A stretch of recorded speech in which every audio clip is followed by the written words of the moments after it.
Hello everyone, Desert Gardener here, and today is going to be part one of my year-long series of planting tomatoes and peppers in the desert. Specifically, this part, we're going to be talking about how to put our bed to rest and prepare it for planting next year.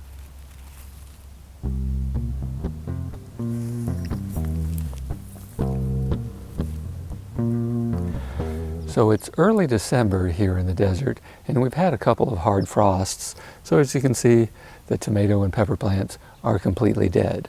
Now I did take a few pepper plants indoors to overwinter. If you're not familiar with how to do that, I'll link to that video down below, and you can I talked about that in great detail, so you can check that out if you like.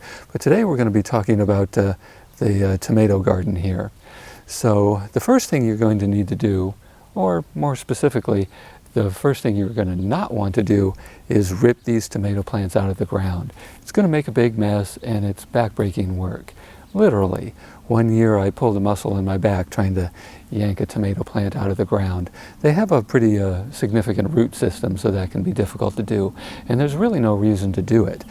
What you're going to want to do is take a pair of loppers like this one here, and you're going to want to cut it right at ground level.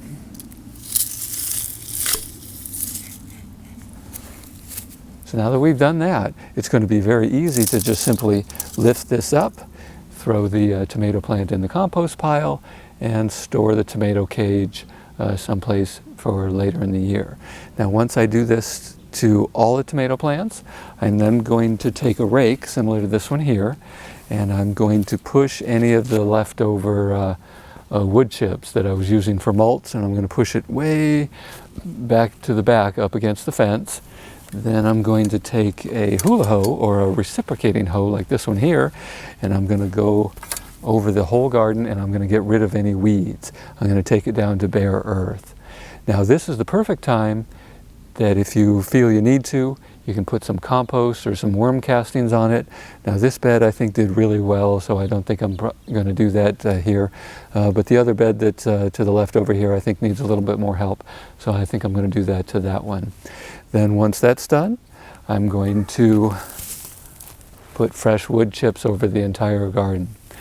And then, and this is very important, I'm going to continue to water the garden as normal, as if there was something in it, because the microbiology in the soil is going to need that moisture. It's going to need the environment to stay as closely as possible as it was in order for them to stay alive. Otherwise, most of that microbiology will die, and you'll just have to start over next year. So keep watering it, even though there's nothing in it. And well, that's it. The next step will be planting, or the next step in the garden will be planting. But the next step in this series, we're going to be putting seeds indoors. Now I like to plant the pepper seeds in January 1st and my tomato seeds in February 1st. So if you got anything out of this, please like, and if you want to see those other videos, subscribe, and I'll see you on the next one.